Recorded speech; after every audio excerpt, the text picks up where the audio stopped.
बिस्मिल्लाहिर्रहमानिर्रहीम। The law of equi माइनर utility कानून मसावी अफादा मुख्ततम। This is the second law of cardinal approach.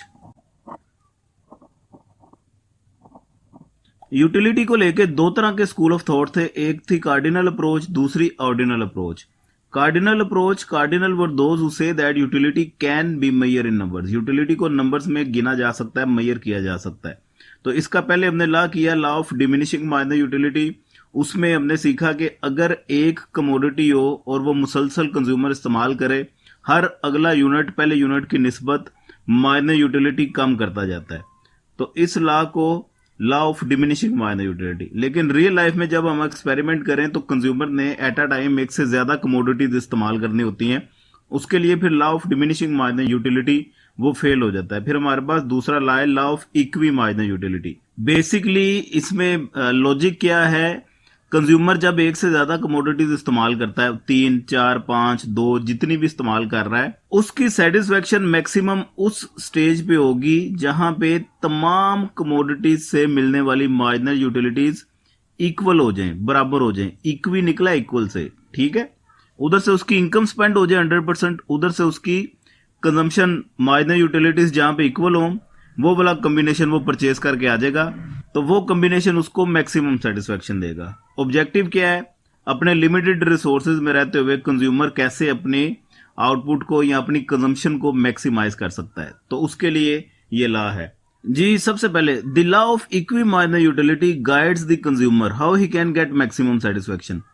वो ये गाइड करेगा कि आप मैक्सिमम सेटिस्फेक्शन किस तरीके से हासिल कर सकते हैं। According to this law the consumer tries to distribute his income on various goods. ठीक है जी, वो अपने डिफरेंट कमोडिटीज पे अपने इनकम को डिस्ट्रीब्यूट करता है। The total utility is maximum when minor utility derived from each good is equal. उसकी सेटिस्फेक्शन मैक्सिमम उसी पॉइंट पे होगी जहां पे माइनर यूटिलिटी हर गुड की वो इक्वल हो जाए, because in this way he become indifferent among different goods. What is the statement of the law? The statement of the law is that other things remaining the same, equilibrium position reaches when marginal utilities of all commodities purchased are exactly equal. Other things remaining the same, वो other things कौन सी हैं जिन्हें आपने same रखना है। assumptions में आपको clear करूंगा मैं ये बात।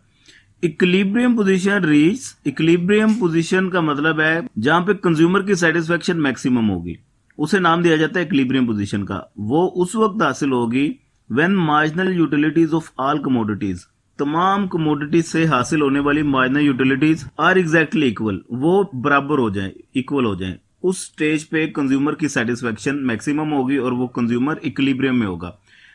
Assumptions of the law, there are following assumptions of the law. सबसे पहली assumption, the income of consumer is given and remain constant. Income consumer की वो गिवन होगी और वो जितनी भी गिवन हो वो कांस्टेंट रहेगी थ्रू आउट द कंजम्पशन, जब तक उसका ये प्रोसेस कंप्लीट नहीं हो जाता। ये नहीं होगा कि एक यूनिट उसने परचेज किया, उसके पास इनकम 100 रुपये है, दूसरा यूनिट परचेज करने लगा, उसकी इनकम इंक्रीज होकर 200 हो गई। तो जिस वक्त इनकम इंक्रीज होगी तो माइनर यूटिलिटीज उनकी वैल्यूज भी चेंज हो जाती हैं। इसलिए यहां पे ये अज्यूम करना है, हमने फर्ज करना है income of the consumer is given, एक तो मैं बताई होगी, दूसरा वो कांस्टेंट रहेगी। Second assumption is that the taste of consumer during consumption of goods remain same. दूसरी बात ये है कि कंज्यूमर का टेस्ट ड्यूरिंग कंजम्पशन वो भी सेम रहना चाहिए। अब ये नहीं होगा कि पहला यूनिट उसने कंज्यूम किया और उस कमोडिटी का टेस्ट डेवलप हो गया, तो इस केस में क्या होगा, दूसरा यूनिट उसको पहले यूनिट की निस्बत ज्यादा सेटिस्फेक्शन देगा। हालांकि हमने लॉ ऑफ डिमिनिशिंग माइनर यूटिलिटी में यह सीखा है कि हर अगला यूनिट पहले यूनिट की निस्बत सेटिस्फेक्शन कम देता है। तो अगर कंज्यूमर का टेस्ट सेम हो उसी सूरत में यह लॉ एप्लीकेबल है, अदरवाइज ये अजम्पशन आपकी वायलेट हो जाती है, लॉ आपका फिर ट्रू नहीं होगा। Third assumption is that the behaviour of consumer must be rational.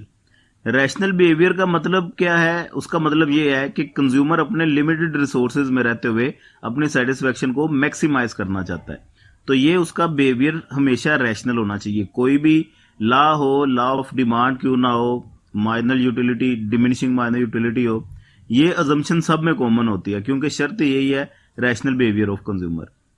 Number 4 पे है minor utility of money does not change. इसका मतलब ये है कि रुपए की कदर उसमें कमी बेशी नहीं होनी चाहिए उस वक्त तक जिस वक्त तक आप अपनी तमाम कंजम्पशन कंप्लीट नहीं कर लेते, परचेजिंग मुकम्मल नहीं कर लेते।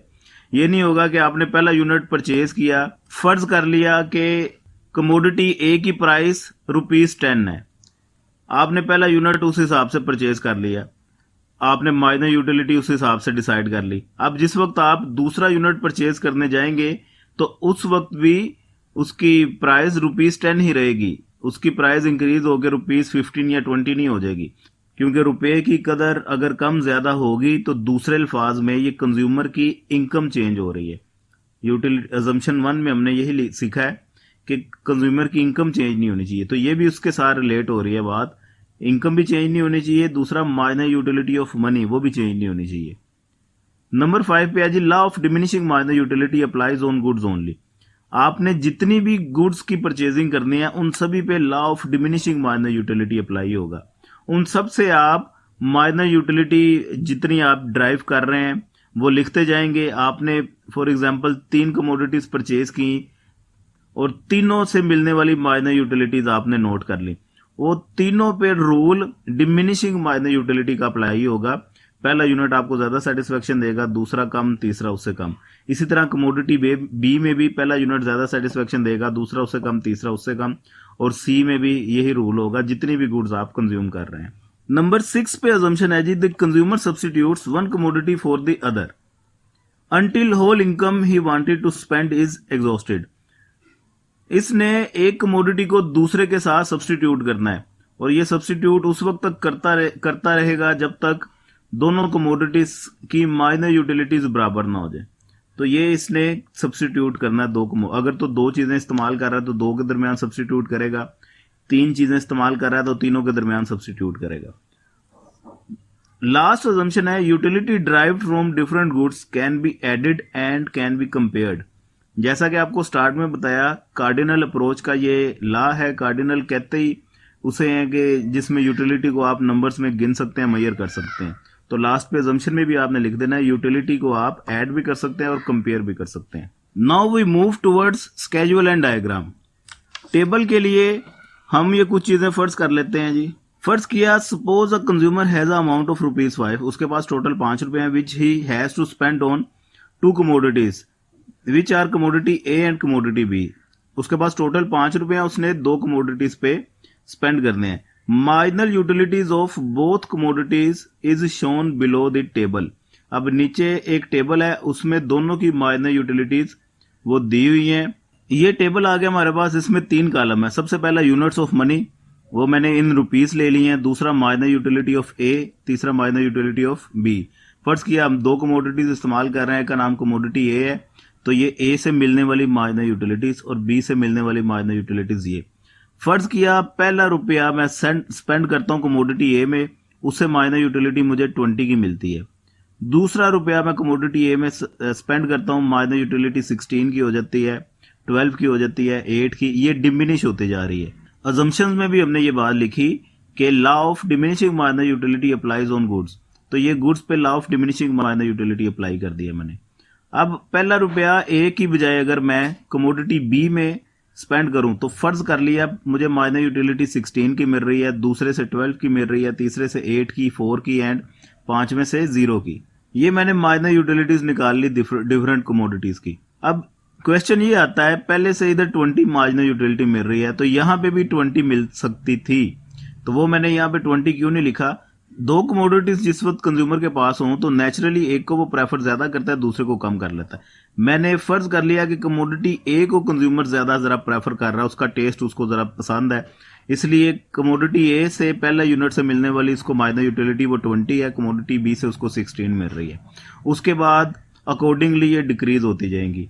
अब क्वेश्चन ये आता है कि हमने ये सीखा जहां पे माइनर यूटिलिटीज दोनों कमोडिटीज की बराबर हो जाएं वहां पे सेटिस्फेक्शन मैक्सिमम हो जाती है। अब यहाँ पे कई एक पॉइंट है जहां पे सेटिस्फेक्शन बराबर हो रही है। 16 पे भी दोनों की माइनर यूटिलिटीज बराबर हो रही है, 12 पे भी हो रही है, 8 पे भी हो रही है, 4 पे भी हो रही है। तो मैक्सिमम सेटिस्फेक्शन का पॉइंट, कंज्यूमर इक्विलिब्रियम का पॉइंट, तो वो कोई एक ही होगा। इतने ज्यादा तो पॉइंट नहीं बन सकते। तो ये कहां पे होगा? उसके लिए फिर हमने दूसरी चीज जो माइंड में रखनी होती है, उसके पास इनकम है 5 रुपए, उधर से उसकी इनकम स्पेंड हो, उधर से उसके आखिरी यूनिट से मिलने वाली माइनर यूटिलिटीज वो बराबर हो जाए। अब अगर मैं 16 को ज्यूम करता हूं, तो इस पे 16 परचेज करने के लिए 1 रुपया 2 रुपए उसके इधर लगे और 1 रुपया इधर, टोटल उसके 3 रुपए स्पेंड हो रहे हैं। उसके बाद जबकि हैं 5 रुपए, इसका मतलब है 16 और 16 ये कॉम्बिनेशन वो परचेज नहीं कर सकता, ये उसको सेटिस्फेक्शन मैक्सिमम नहीं देगा। 12 और 12 इसकी जब बात करें तो यहां से 12 उसने कैसे परचेज किया, 1 2 3 3 रुपए लगाए, यहां पे 12 पे पहुंच गया। 1 2 रुपए उसने बी कमोडिटी पे लगाए तो 12 पहुंच गया। तो वहां से उसकी इनकम 5 रुपए कंप्लीट हुई और यहां से उसकी माइनर यूटिलिटीज दोनों से मिलने वाली कमोडिटीज की वो भी इक्वल हो गई। तो ये कॉम्बिनेशन जिसे मैंने हाईलाइट कर दिया है ये उसको मैक्सिमम सेटिस्फेक्शन देगा। अगला जो 8 वाला है ये उसकी रेंज से बाहर है। क्यों? क्योंकि 1 2 3 4 पे इधर चाहिए उसको, 1 2 3 रुपए उसको इधर चाहिए, तो टोटल 7 रुपए हो तो ये कॉम्बिनेशन उसका बनता है। डेफिनेटली ऊपर 12 वाले से ये सेटिस्फेक्शन उसको ज्यादा देगा क्योंकि इसमें ज्यादा कमोडिटीज इस्तेमाल हो रही हैं, यूनिट्स ज्यादा इस्तेमाल हो रहे हैं, लेकिन ये उसकी रेंज से बाहर है इसलिए वो ये परचेज कर नहीं सकता। नीचे वाला भी और रेंज से मजीद बाहर हो जाता है, ये भी परचेज नहीं कर सकता। उसके लिमिटेड रिसोर्सेज में रहते हुए मैक्सिमम सेटिस्फेक्शन उसको ये वाला कॉम्बिनेशन दे रहा है। अब उसको यूटिलिटी मैक्सिमम सेटिस्फेक्शन या टोटल यूटिलिटी कितनी मिली वो भी चेक कर लेते हैं। तो टोटल यूटिलिटी उसको मिली 20 + 16 + 12 प्लस और ये वाले दो 16 + 12 इक्वल 76। तो ये वाला कॉम्बिनेशन इसे 76 की सेटिस्फेक्शन दे रहा है। अब आइए जरा आपकी प्रैक्टिस के लिए मैं ये बात भी यहां पे क्लियर कर दूं कि उसके इन 5 रुपए में जो डिफरेंट पॉसिबल कॉम्बिनेशन बन सकते हैं। एक तो कॉम्बिनेशन उसका ये बन सकता है कि वो 5 के 5 कमोडिटी ए पे स्पेंड करे और 0 यूनिट कमोडिटी बी पे स्पेंड करे। दूसरा कॉम्बिनेशन उसका ये बन सकता है कि 4 उसने ए पे लगाए और 1 यूनिट बी का खरीदा 5 रुपए। तीसरा ये हो सकता है कि 3 यूनिट उसने ए के खरीदे और 2 बी के खरीदे, 2 यूनिट ए के खरीदे, 3 बी के खरीदे, 1 यूनिट ए का खरीदा, 4 बी के खरीदे। या ये भी हो सकता है ए का उसने कोई यूनिट नहीं खरीदा बल्कि सारे के सारे उसने बी के खरीद लिए। तो इस सूरत में इनसे मिलने वाली डिफरेंट टोटल यूटिलिटीज वो भी चेक कर लेते हैं जरा। अगर 5 के 5 ए पे लगाए, बी पे वो कुछ परचेजिंग ना करे तो ये ए है। इन सभी से मिलने वाली यूटिलिटी इनको जमा कर दें जरा। 20 और 16 36, 36 और 12 48, 48 और 8 56, 56 और 4 60। इसका मतलब है ये उसे 60 की सेटिस्फेक्शन दे रहा है। अगर वो 4 यूनिट ए के खरीदे और 1 बी का खरीदे, 56 और 1 यूनिट बी का उसने खरीदा, 16 72। 3 यूनिट अगर ए के खरीदे, 2 बी के खरीदे तो नीचे हमने इसकी यूटिलिटी निकाल ली है 76। एक पॉसिबिलिटी है 2 यूनिट ए के खरीदे और 3 बी के, 2 ए के खरीदे 36 और 3 बी के 16 और 12 28, 28 और 8 36, 36 + 36 72। एक पॉसिबिलिटी है 1 यूनिट ए का खरीदे, 4 बी के खरीदे 60। अगर वो ए का कोई यूनिट ना खरीदे, सारे के सारे बी के खरीद ले 40। तो इन तमाम पॉसिबिलिटीज को अगर हम चेक करें तो मैक्सिमम सेटिस्फेक्शन इधर से भी वही पॉइंट निकल रहा है जहां पे मैंने आपको पहले बता दिया 76 सेटिस्फेक्शन है। ये कैसे निकली? तो ये सारी कैलकुलेशन करने की हमें जरूरत नहीं है। इस लॉ ने हमें एक टूल बता दिया, उधर से आपकी अमाउंट कंप्लीट हो, उधर से आप चेक कर लें माइनर यूटिलिटीज कहां पे आपकी इक्वल हो रही हैं। जहां पे इक्वल हो रही हैं आंखें बंद करके वो उसकी टोटल यूटिलिटी उसको आप सिलेक्ट कर लें और वो कॉम्बिनेशन आप परचेज कर लें। डेफिनेटली वो कॉम्बिनेशन आपको मैक्सिमम सेटिस्फेक्शन देगा।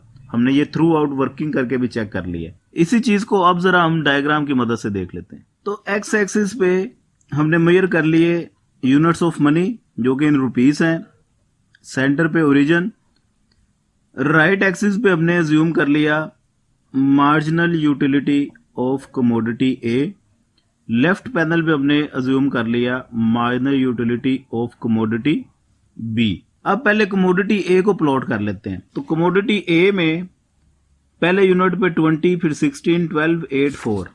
तो पहले यूनिट पे 20, ये 1 है और ये 20, इन दोनों का कोऑर्डिनेट बना,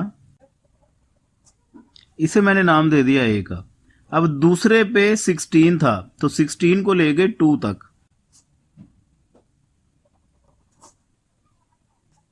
इसे नाम दे दिया बी का। तीसरे पे 12 है तो तीसरे को आपने लेके जाना है 12 तक, इसे नाम दे दिया सी का। चौथे को आपने लेके जाना है 8 तक,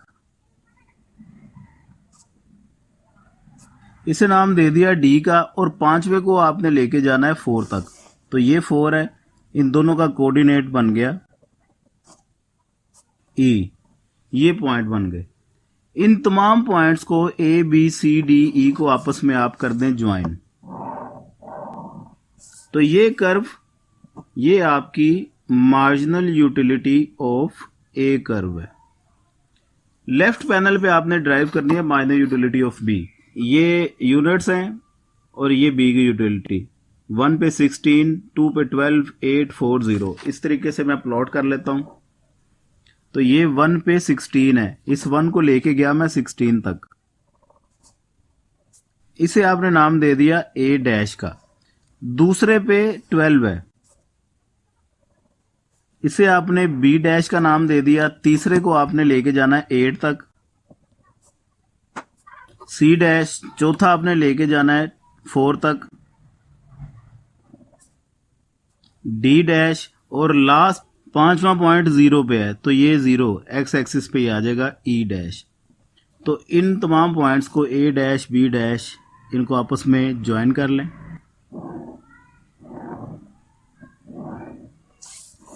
तो ये कर्व आपकी marginal utility of b curve है। राइट साइड पे मार्जिनल यूटिलिटी ऑफ ए और लेफ्ट साइड पे marginal utility of b curve. अब इस डायग्राम को देखते हुए आपकी सेटिस्फेक्शन मैक्सिमम कहां पे निकली थी, जहां पे 3 यूनिट्स वो ए के परचेज कर रहा था और 2 यूनिट वो बी के परचेज कर रहा था। 76 की सेटिस्फेक्शन निकली थी। इसे मैंने जरा हाईलाइट कर दिया है और इसे मैं जरा शेड भी कर रहा हूं। ये पोर्शन जिसे मैंने शेड कर लिया, यहां से मिलने वाली सेटिस्फेक्शन 76 की है। अब इन लिमिटेड रिसोर्सेज में रहते हुए इस डायग्राम से भी नजर आ रहा है, ये जो पोर्शन मैंने ये जो ब्लॉक शेड किया है ये मैक्सिमम स्पेस कवर कर रहा है। इसके अलावा अगर मैं 2 यूनिट इसके, 3 इसके ले लेता, 4 इसके, 1 इसका ले लेता, तो इतना ज्यादा एरिया शेड नहीं होना था जितना ये 3 यूनिट ए के और 2 यूनिट बी के परचेज करने के बाद शेड हो रहा है। तो ये स्पेस इसने ऑक्यूपाई सबसे ज्यादा कर ली, क्योंकि इसकी वैल्यू 76 है ना। इसके अलावा मैक्सिमम वैल्यू 72 थी, या इस बाकी वैल्यूज इससे भी छोटी थी। तो मैक्सिमम पॉसिबल आउटकम उसका ये है लिमिटेड रिसोर्सेज में रहते हुए। डायग्राम से भी हमने सीख लिया, टेबल से भी मैंने आपको बता दिया ये किस तरीके से वैल्यूज आएंगी, हमने खुद से अज्यूम किए हैं वैल्यूज। इन्हीं टेबल और डायग्राम की आप एक्सप्लेनेशन कर दीजिएगा। एक्सप्लेनेशन के बाद लास्ट में इसकी लिमिटेशन मैं आपको बता देता हूं जी। ये लिमिटेशन के कुछ पॉइंट्स है मेरे पास। सबसे पहला पॉइंट है हदूद, इसे कह लें आप लिमिटेशंस को। Utility can not be measure in numbers. Utility को हम नंबर्स में तो गिन ही नहीं सकते, ये तो क्वालिटेटिव फिनोमेना है, हम इसे क्वांटिफाई तो कर ही नहीं सकते। तो हमने कैसे ये ज्यूम कर लिया कि हम यूटिलिटी को नंबर्स में गिन सकते हैं। तो पहली अजम्पशन लिमिटेशन आपने ये लिखनी है। दूसरी limitation, some of the goods can not be subdivided. अब कुछ ऐसी चीजें हैं जो सब डिवाइड नहीं हो सकती, मोटरसाइकिल, टीवी, एसी, फ्रिज हो गई, जो सब डिवाइड नहीं हो सकती। तो कैसे पता चलेगा इसका पहला यूनिट इतनी मार्जिनल यूटिलिटी दे रहा है, दूसरा यूनिट इतनी मार्जिनल यूटिलिटी दे रहा है। तो मार्जिनल यूटिलिटीज हमने यूनिट वाइज निकालनी है ना। तो जब ये डिवाइड ही नहीं होंगी तो इनकी मार्जिनल यूटिलिटीज नहीं निकलेंगी। मार्जिनल यूटिलिटीज नहीं निकलेंगी तो law of equi marginal utility भी अप्लाई नहीं होगा, फेल हो जाएगा।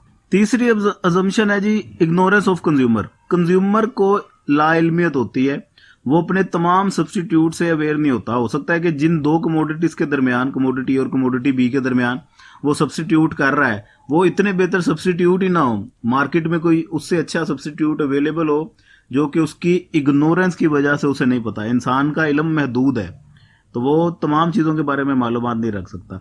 अगर तो वो उससे बेहतर सब्स्टिट्यूट अवेलेबल था, उसने नहीं लिया, तो इसका मतलब है इनसे मिलने वाली माइनर यूटिलिटीज वो उस हिसाब से बनेगी। मेरा ख्याल समझ लग गया होगा ये पॉइंट। अगली assumption है the law does not apply on goods use for snobbery और ऑस्टेंटेशन। जेवरात, नमूदो नुमाइश की जितनी भी चीजें हैं उन पे ये लॉ अप्लाई नहीं होता। क्यों? क्योंकि उनमें हर अगला यूनिट पहले की निस्बत सेटिस्फेक्शन ज्यादा करता जाता है। उसमें फिर इंसान माइनर यूटिलिटीज ये नहीं देखता, वो फिर कहता है कि खर्चा करे। लास्ट लिमिटेशन है कि इस लॉ की जितनी भी अजम्पशंस थी वो तमाम की तमाम वीक हैं। कैसे वीक हैं? हमने अज्यूम किया था minor utility of money does remain constant, हालांकि रियल लाइफ में minor utility of money constant नहीं होती। आए दिन रुपए की कदर उसमें तब्दीली होती रहती है। आप ब्रायलर अभी लेने जाएं, उसका रेट कुछ और होगा, आप घंटे 2 घंटे बाद लेने जाएं, हो सकता है कि उसकी प्राइस चेंज हो जाए। तो minor utility of money constant नहीं रह सकती। इसी तरह कंज्यूमर की इनकम भी सेम नहीं होती, वो भी बदलती रहती है। टेस्ट ऑफ कंज्यूमर वो भी चेंज हो सकता है, जबकि हमने इसकी अजम्पशंस में अज्यूम कर लिया कि ये तमाम चीजें हमने फर्ज कर लेनी है, ये फिक्स हैं। तो ये अजम्पशंस भी इसकी वीक हैं। ये इसकी कुछ लिमिटेशंस के पॉइंट हैं। उम्मीद है ये टॉपिक आपको समझ में लग गया होगा। जिस पॉइंट की समझ ना लगे नीचे कमेंट में मुझे लाजमी बताइएगा। डिस्क्रिप्शन पे मेरा कॉन्टैक्ट नंबर भी है, उससे रब्ता कर लें। इसकी एक्सप्लेनेशन में अगर कोई प्रॉब्लम आए मुझे लाजमी बताएं, मैं आपको मजीद एक्सप्लेन कर दूंगा। दुआओं में याद रखिएगा।